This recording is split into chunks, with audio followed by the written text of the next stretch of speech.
Before we start this video, you just need to know that if you are going to get an iPad or you're a musician or you're thinking of getting one or you're trying to set one up and you want to figure out how to do it, I watched every single video about that on YouTube and there's not one that's as good as this one, so you're welcome. To say that this thing has transformed my world would be an understatement. Why, hello there. I am filming this from my new iPad. I can't start a video unless I sing, apparently. Which I got for a couple reasons. The first, biggest, enormous reason was for music. I am heading off to college in 15 days, which is insane. I cannot bring 50 pounds worth of music and books and things with me to college. I just can't. I will get scoliosis. I made a video about me fearing getting scoliosis. If you haven't watched that yet, check it out. For example, this is just like one stack of music and things that I'm now going to download onto my iPad. All of this stuff.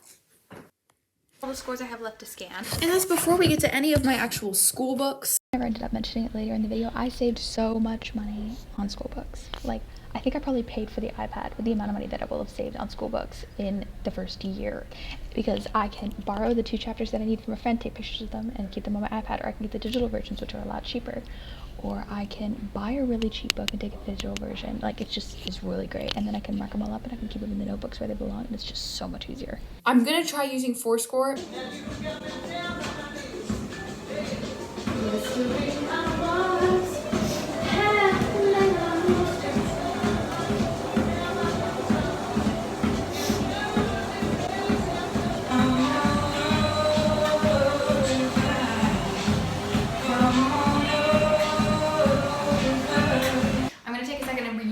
How I'm currently doing things. But I have all my sheet music that I've ever used in my life for all the different instruments, things that I've written, notes, all of it. So this is Fourscore. You can import PDFs directly from here, from your downloads or whatever, or like if you were to download something off of like IMSLP or Sheet Music Plus or Sheet Music Free, whatever it is, set lists.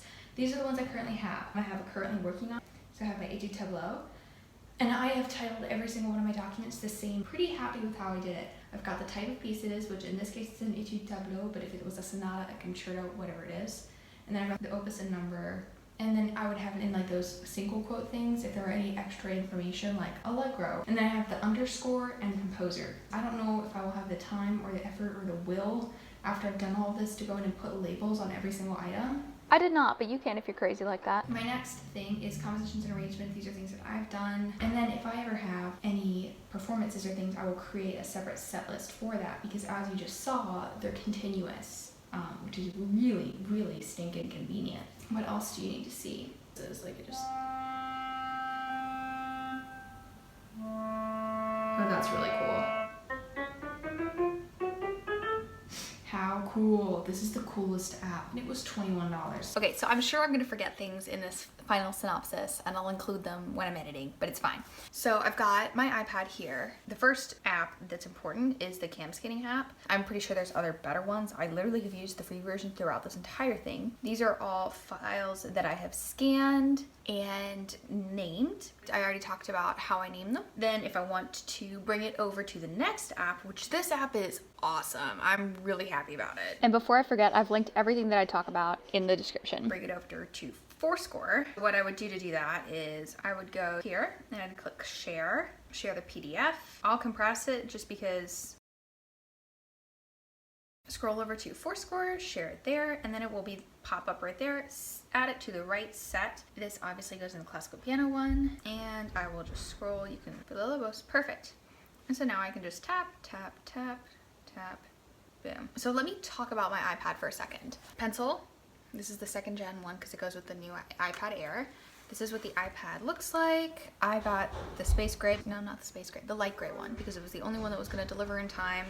And I'm totally fine with it because it matches my laptop, which is nice. I mean, you don't even really ever see the color. iPad itself, it's got the little tiny camera. There you are. Ah. Designed by Lollydop, whatever, all that stuff. It has one singular USB port, so you have to get the adapter thing to listen to anything, and you can't listen to things while you charge unless you have the AirPods, which I didn't get the AirPods because I got this on the student discount, which was great because it saved me money. I got 65 gigabytes, I think it is. So I've used 25 gig out of my 64 available gigabytes that I have, which is not that bad for the amount that I've done. And a month later, I can confirm that this is still more than enough. I'm also backing up all of my files to my Google Drive because I have a lot of storage available over there. What's amazing about this is that I now only ever have to bring this with me. If I want to share something with another musician, I can just share the file with them. Like if I'm in the dark, I can still play. If I'm outside and the wind is blowing, none of my pages are going to go anywhere. No matter what instrument I'm going to, it's so light. The case that I have currently is just one that my mom found on sale at Target, but it's really nice. It's by Spec, the brand is. And it's this right here. What I like is that it's got the protective edges because I'm kind of klutzy and I really, really, really don't want to drop this. It has the fold-out stand so that you can put your iPad like this. I still haven't figured out how to put it like upright. I don't know if you can even, but it has a flap to protect the camera in the back. And it closes shut with an actual little clasp, which I'll admit is like kind of inconvenient, and it has a slot for the pencil, which magnetizes to the side of your iPad. At first, I didn't really like this case because I thought it made me look like a corporate lawyer, but now that I've used it for a month, I do like it, and I like that it's black so it doesn't like pop out too much against most music stands or the piano stand. I was always concerned that my iPad was gonna like fall off of a stand or something, but actually in real life that's not ever gonna happen.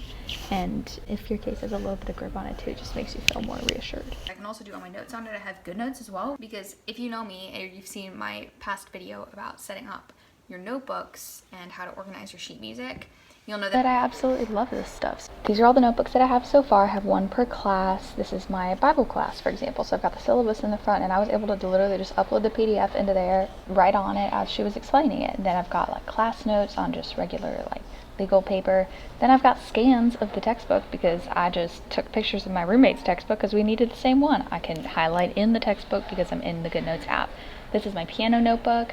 I actually, when I have to do arrangements, transcriptions, compositions, I do them within GoodNotes because I like writing the stuff out by hand rather than using like some kind of digital app. And then I also have just my regular lesson notes in here as well, and it's really easy to flip back and forth between my music on Fourscore and the app. There's pen, highlighter, this, that thing, the lasso like moves stuff around. You can add images in really easily. You can literally also add text. There's this thing to help you write really tiny if you want to, which is kind of fun. When I'm finished a transcription, I can go and select the pages of it, turn it into a PDF, and export that directly into Fourscore as well, which is so convenient, and I'm not worried about losing things. I can write on things in Fourscore as well, but it's not as intuitive and easy to do as it is in GoodNotes. You can change the color of your pens. They've got a highlighter, they've got pen, they've got this white paper thing, so if there's like bad fingerings written in your music, you can literally just pretend that they were never there. This app is almost too savvy for me because there's so many features that I don't even really understand. You can like layer the different notes. Like look at all this stuff. If you need to crop music, you can do that really easily, and that also helps maximize on the amount of space that you have to make things as large as possible. The page turns have that thing to make it really look like a page turns, which is so helpful. So if it didn't have that, you'd probably mess it up all the time. And these are half page turns. So if you're working on something that's between two pages, you don't have to go back and forth all the time, and you can turn that feature on and off. The reason I got the iPad Air and not the iPad Pro is because I use my MacBook a lot. I use it for editing, I use it for Logic, I use it for things that involve a lot of power, and I didn't really feel the need to replace it. I got the 10.9 inch because it's the biggest size that they offer in the iPad Air. And my sister actually has the 11-inch iPad Pro. It literally looks exactly the same. The difference that we found was that the border on the screen is thicker on mine than it is on hers, but that literally is the only difference we could find. I also am buying this myself, so I didn't want to spend a whole bunch of money, which is why I got the 65 gigabytes and not, I think the next option is like 250. There's no like middle of the road. In case you're struggling with figuring out which one's going to be the best one for you, it's okay because it took me forever to choose which one was going to be the right one for me. But in the end, I ended up choosing the iPad Air because I wanted to get something cheaper. I felt like I could get away with not getting the absolute largest size, and my computer is also really large, so I didn't want to get something that was going to be as big as my computer screen. But if you're like an orchestral musician and you are going to be staring at that all the time and you don't have perfect vision like me, maybe that's something that you do want to go for. On the one that I got, it's almost the size of a sheet of paper. I'll create thumbnails on here, which is great, and I'll maybe edit Instagram things, and I've got my notebooks and things that'll be on here for school, but that's about it. Everything else I'll continue to do on my computer. The pen is absolutely indispensable. You totally need the pen. Okay, that's everything. And I haven't gotten a pedal yet, to turn pages with. So if you have good thoughts, ideas, or opinions, please leave them in the comments for me because I have no idea. And thank you for dealing with these crusty voiceovers. The CAF is really convenient, but it's probably not the best editing location.